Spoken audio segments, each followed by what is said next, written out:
Ras, bago ka mag-basketball, kailangan meron kang ganito. Huwag na.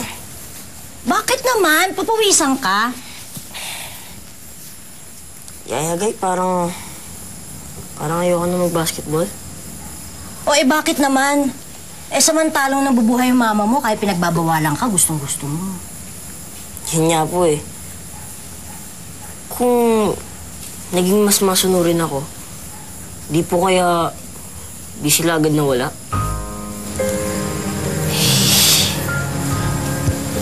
Raz, huwag kang mag-isip ng ganyan. Hindi dahil sa pagbabasketball mo kaya nawala si Mama at Papa. Ako nga, minsan, naisip ko pa rin sana pinagsilbihan ko na lang sila nung gabing yan. Sana naligtas ka pa sila dun sa aksidente.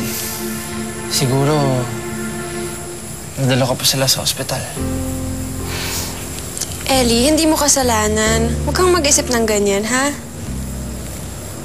Ano ba kayo? Kung naririnig kayo ng mga magulang nyo, hindi sila matutuwa. Kasi ang gusto nila, lagi kayong masaya. Masaya? Yayagay, kahit wala na sila, dapat masaya pa rin kami? Ganun? Raz, natatandaan mo ba yung sinabi ni Mama nung picnic natin? Sabi niya, kahit mayroong mga bad days, basta sama-sama, kakayanin. Mula ngayon, yun na rin ang gagawin natin. Magpapakatatag tayo at sama-sama. Kasi pamilya pa rin naman tayo eh. Kahit na wala na sina Mama at Papa. Kakayanin natin to. Kakayanin to. Wow! Wow! Wala yung mabait ka sobra. Siyempre. Mabait kayo.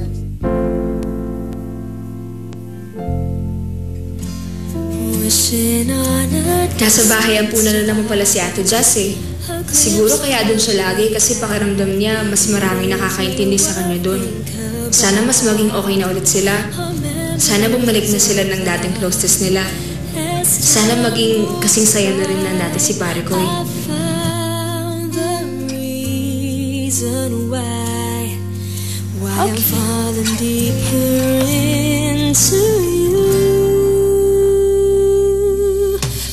Close my eyes, then I realize with you I wanna be.